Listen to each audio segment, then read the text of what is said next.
Dear brothers and sisters in the Lord, ప్రభునందు ప్రియమైన సహోదరి సహోదరులారా, today's verse for our meditation is taken from Mark's Gospel, chapter 6, verse 50. నేటి దినము మన ధ్యానం కొరకు మార్కు సువార్త 6వ అధ్యాయము 50వ వచనం నుండి తీసుకొనబడింది. Be of good cheer, it is I, be not afraid. ధైర్యం తెచ్చుకొనుడి, నేనే, భయపడకుడి. Jesus had just finished feeding a crowd of 5,000 men with 5 loaves and 2 fishes. యేసుప్రభువారు అప్పుడే 5,000 మందికి 5 రొట్టెలు 2 చేపలు ఇచ్చి వారిని పోషించాడు, తృప్తిపరిచాడు. Immediately after this, ఇదైన వెంటనే, according to Mark, Jesus rather abruptly told the disciples to get into a boat and go ahead of him. Mark రాసిన ప్రకారము వెంటనే ఉన్న పాటున యేసుప్రభువారు వారిని మీరు దోణిలో ప్రయాణం చేసి అద్దరికి వెళ్ళమని బలవంతం You చేశారు. go ahead of me. మీరు నాకు ముందుగా అక్కడికి వెళ్ళండి. So that is exactly what they did. అది సరిగ్గా వాళ్ళు అదే పని చేసినారు. According to John 6 from verses 16 to 18, యోహాను సువార్త 6వ అధ్యాయము 16 నుండి 12 వచనాల ప్రకారం, when the evening came, his disciples went down to the lake. When they got into a boat and set off across the lake for Capernaum, by now it was dark, and Jesus had not yet joined them.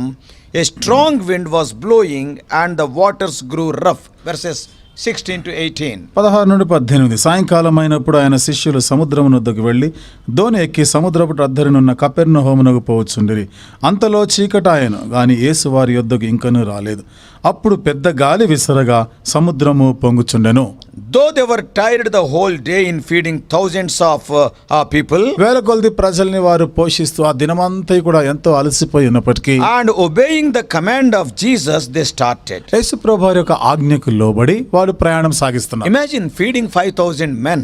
ఊహించండి, 5,000 మంది పురుషులని వారు పోషించారు, వడ్డించినారు వాళ్ళకి. We do not know how many women and children were also there. ఇంకా ఎంతమంది స్త్రీలు పిల్లలు ఉన్నారో మనకు తెలియదు. It was a huge task for them, వాళ్ళకి అది చాలా పెద్ద పనిగా ఉండింది. and they have finished it successfully. ఎంతో విజయవంతంగా ముగించినారు. Now they started as per the command of Jesus. యేసు ప్రభువారు చెప్పిన మాట ప్రకారముగా వాళ్ళు ప్రయాణం చేస్తున్నారు. But whole night it was again a great struggle. అయితే మళ్ళా రాత్రి అంతా కూడా ఒక పెద్ద పోరాటంలో ఉండినారు. It was a life and death situation. అది వారి జీవ మరణాల లాంటి పరిస్థితి. The disciples ended up spending a night on the storm-tossed sea, and their master somewhere on the shore. శిష్యులు ఆ రాత్రి అలల చేత కొట్టబడుచున్నటువంటి ఆ దోణిలో వారి యజమానుడేమో ఎక్కడో దరికి దూరంగా ఉన్నాడు.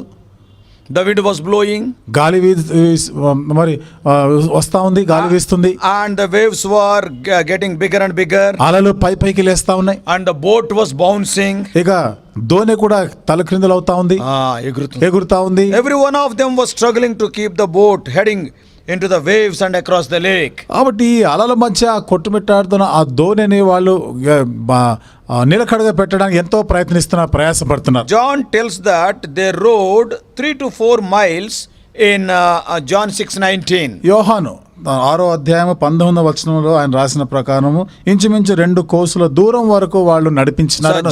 3 to 4 miles.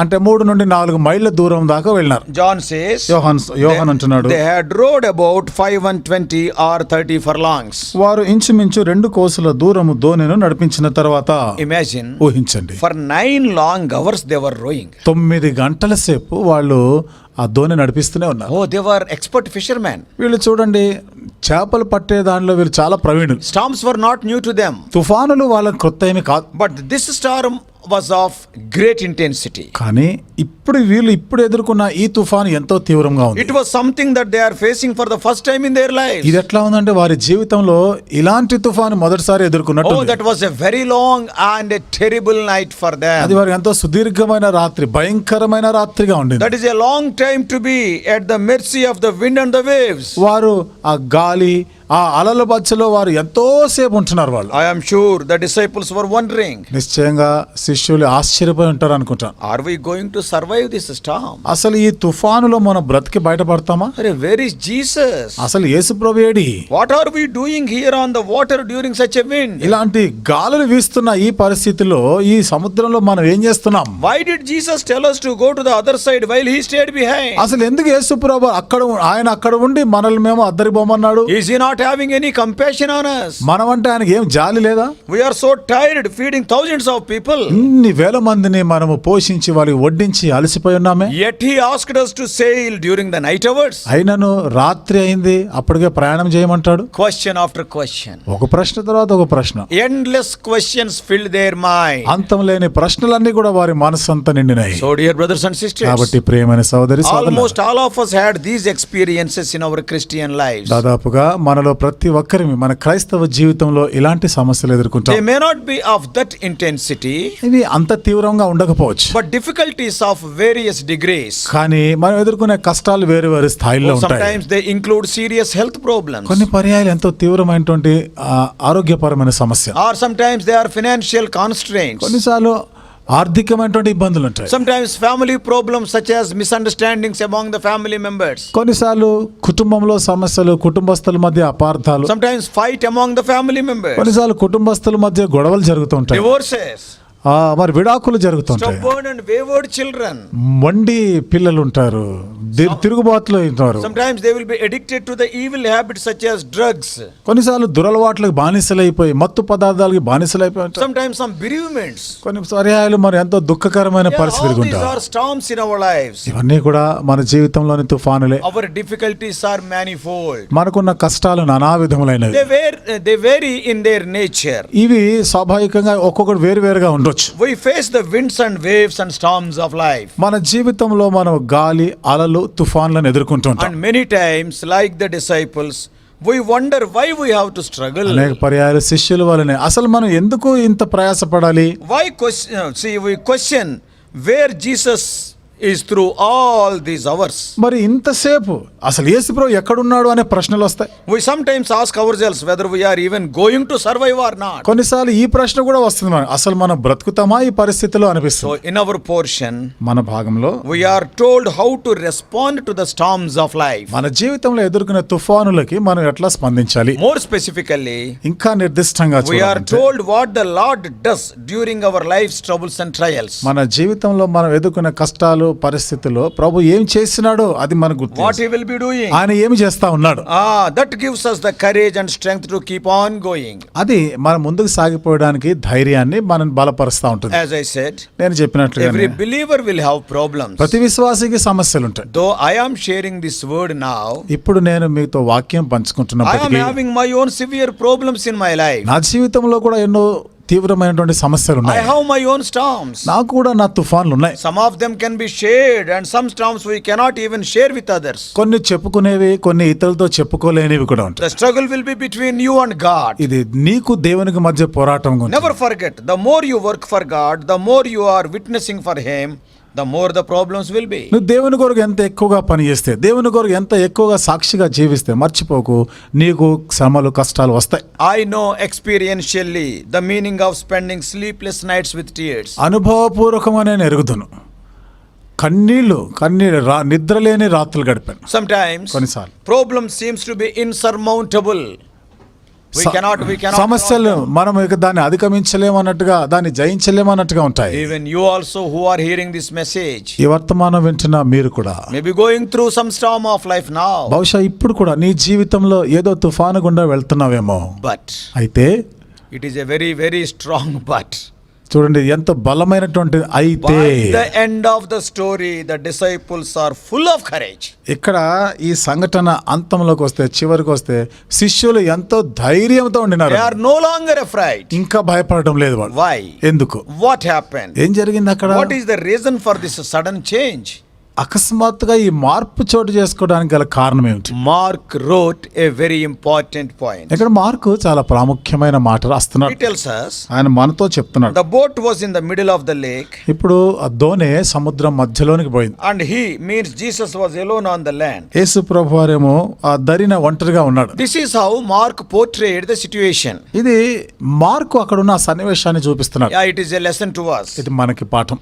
Whenever the master is absent from the disciples, they found themselves in distress. యజమానుడు, వారి బోధకుడు ఆ శిష్యుల నుండి దూరంగా ఉన్న సందర్భాలన్నింటిలో కూడా వారు ఎంతో కృంగుదల్లో, బాధలో ఉన్నట్టుగా అనుభవించారు. That was certainly the case here. నిశ్చయంగా అదే పరిస్థితి ఇక్కడ కూడా. And that is certainly the case with us too. నిశ్చయంగా మనతో కూడా అదే జరుగుతుంది. That is the reason why Moses pleaded the Lord.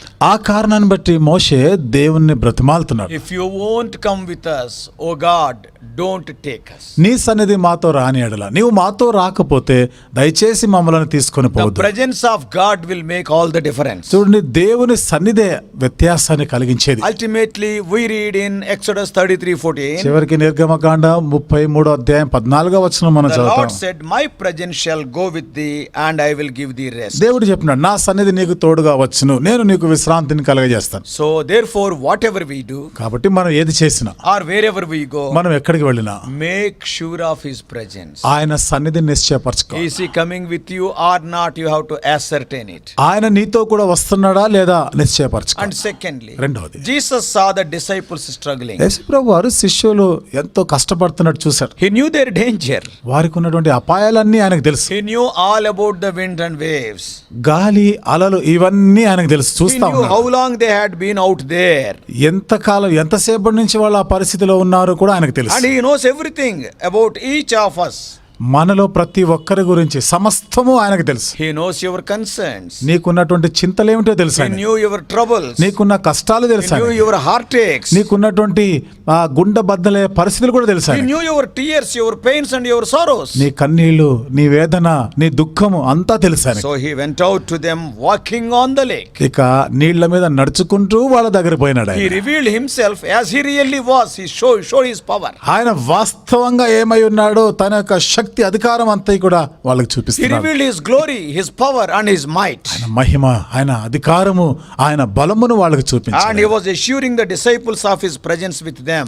మరి ఆయన సన్నిధి వారితో కూడా ఉందని శిష్యులకు నిశ్చయపరుస్తున్నాడు. Not only that, అంతేకాకుండా, I am with you in the storm which you are facing. మీరు ఎదుర్కొంటున్న ఈ తుఫానులో నేను మీతో కూడా ఉన్నాను అంటున్నాడు. Please catch the word. ఆ మాట మీరు గమనించండి, పట్టుకోండి ఆ మాట. It is I. నేనే అంట. In these words we hear the echoes of the great I am that I am of God to Moses. ఈ మాటల్లో నేనే ఉన్నవాడను మోషేతో చెప్పిన మాటలు మనకి ఇక్కడ మళ్ళీ So ప్రతిధ్వనిస్తున్నాయి. we all know how He calmed the storm. ఆయన ఏ విధంగా తుఫానుని నిమ్మలపరిచాడో మనందరికీ And తెలుసు. we all know how they reached the shore safely. ఏ విధంగా వారు దరిని వారు సురక్షితంగా చేరుకున్నారో మనకు తెలుసు. So dear brothers and sisters, కాబట్టి ప్రియమైన సహోదరి see సహోదరులు, the faithfulness of God. దేవుని యొక్క నమ్మకత్వం చూడండి. He appears on the scene exactly on the right time. సరిగ్గా సరి అయిన సమయంలో సముద్రం దగ్గరకు ఆయన వచ్చాడు. This morning, ఈ ఉదయకాలం my question is, నా ప్రశ్న ఏమిటిదంటే, are you going through the trials of life? నీ జీవితంలో కష్టాల గుండా వెళ్తున్నావా? Are you in the midst of a storm? నీవు కూడా తుఫాను మధ్యలో చిక్కుకొని ఉన్నావా? Are you facing restlessness because of your wayward children? చూడండి, దారి తప్పిన పిల్లల్ని బట్టి నెమ్మది లేకుండా ఉన్నావా? Remember, Jesus Christ knows it. గుర్తుంచుకో, ఇవన్నీ కూడా యేసు ప్రభువారికి తెలుసు. But you have to cry unto Him in prayer. అయితే ప్రార్థనలోను ఆయనకు మొరపెట్టాలి. He will appear on the scene in the right moment. సరి అయిన సమయంలో ఆ దృశ్యంలో ఆయన ప్రత్యక్షం అవుతాడు. His name is the great I am. ఆయన పేరు నేనే అనేది. This morning, ఈ ఉదయకాలం may God help you to glean some valuable thoughts from this incident. ఈ సంఘటన నుండి కొన్ని విలువైనటువంటి పరిగె ఏరుకునిలాగిన దేవుడు సహాయం చేయనుగా. May God help you to apply these truths in your life. ఈ సత్యాలని జీవితానికి అన్వయింపజేసుకున్నట్లు దేవుడు సహాయం చేయనుగా. If you fear God, నీవు దేవునికి భయపడితే you really need fear nothing else. దేనికి భయపడే అవసరం లేదు. The only antidote to fear is faith. ఇక నువ్వు భయానికి నీకు మందు ఏమిటంటే విశ్వాసమే. You must have faith. నీకు విశ్వాసం ఉండాలి. May God bless you. దేవుడు నిన్ను దీవించును గాక. Shall we pray? ప్రార్థన చేసుకుందాం. Loving Heavenly Father, ప్రేమగల మా పరలోకపు తండ్రి, our gracious God, మా కృపగల దేవా, Lord, we are so thankful unto the recorded experience of the disciples on the, O Lord, stormy sea. దేవా, తుఫానుతో ఉన్న సముద్రంలో వారు శిష్యులు ఎదుర్కొన్న ఈ అనుభవం, రాయబడినటువంటి అనుభవాన్ని బట్టి వందనాలు. Though they are tired throughout the day feeding thousands of people, they obeyed thy voice and they started sailing. దినమంతా అలసిపోయి వేలాది మంది ప్రజలను వారు వడ్డించినప్పటికీ ప్రభా, నీ మాటకి లోబడి వాళ్ళు సముద్రంలో ప్రయాణం చేస్తున్నారు. Lord, we can understand from this portion that though we obey your word, sometimes we will face storms. నీ మాటకి లోబడి వెళ్ళినప్పటికీ కూడా కొన్నిసార్లు మా జీవితంలో తుఫాన్లు ఎదుర్కోవాలన్న సంగతి మాకు అర్థమవుతుంది. But thou art a God of the wind and waves. అయితే దేవా, గాలి అలలకి నీవు దేవుడు ఉన్నావు. The storm will obey thee. ఓ దేవా, తుఫాను నీకు లోబడుతుంది. You are mindful of us. దేవా, నువ్వు మమ్మల్ని మర్చిపోలేదు, మా గురించి అన్ని Oh పట్టించుకుంటున్నావు. Lord, you are intercessing on our behalf. మా పక్షంగా నువ్వు విజ్ఞాపన You చేస్తున్నావు. will come to the scene exactly on the right time. సరిగ్గా ప్రభా, మీరు సరి అయిన సమయంలో మీరు ఆ దృశ్యంలోనికి వస్తారు. Help us to have this, oh Lord, strong faith in our lives. మా జీవితంలో బలమైన ఇలాంటి విశ్వాసం కలిగి ఉండడానికి సహాయం Probably చేయండి. some of our dear ones who are hearing this message may be going through some storms of life. ఈ మాటలు వింటున్న మా ప్రియులు కొందరు బహుశా ఇలాంటి తుఫాను పరిస్థితి గుండా వెళ్తున్నారేమో. Lord, winds are blowing in their lives. దేవా, వారి జీవితంలో గాలులు వీస్తున్నాయి. Lord, waves are raising higher and oh higher. దేవా, వారి జీవితంలో అలలు పైకి Lord, లేస్తున్నాయి. their boat is tossed to and fro. ఓ దేవా, వారి యొక్క దోణి అలలకి కొట్టుకుంటా ఉంది. And the storm is intensifying. తుఫాను ఇంకా తీవ్రతరం Oh, అవుతుంది. they are crying. దేవా, వారు మొరపెడుతున్నారు. Look unto them. వారి వైపు చూడండి. Be thou very near unto them. దేవా, వారికి ఇంకా సమీపంగా ఉండండి. Enable them to, O Lord, feel thy presence. దేవా, నీ సన్నిధిని స్పర్శించలాగానే చేయండి. That fear may be replaced by faith. ఓ ప్రభా, విశ్వాసం చేత ఆ భయం తొలగించబడును గాక. Speak to us more and more. దేవా, మాతో ఇంకా అధికంగా మాట్లాడండి. Comfort our dear children. మా ప్రియులైన వారందరిని ఆదరించను, ఓదార్చు. Jesus' precious name we pray. యేసు ప్రభు వారి అమూల్యమైన నామంలో ప్రార్థించి వేడుకుంటున్నాం తండ్రి. Amen.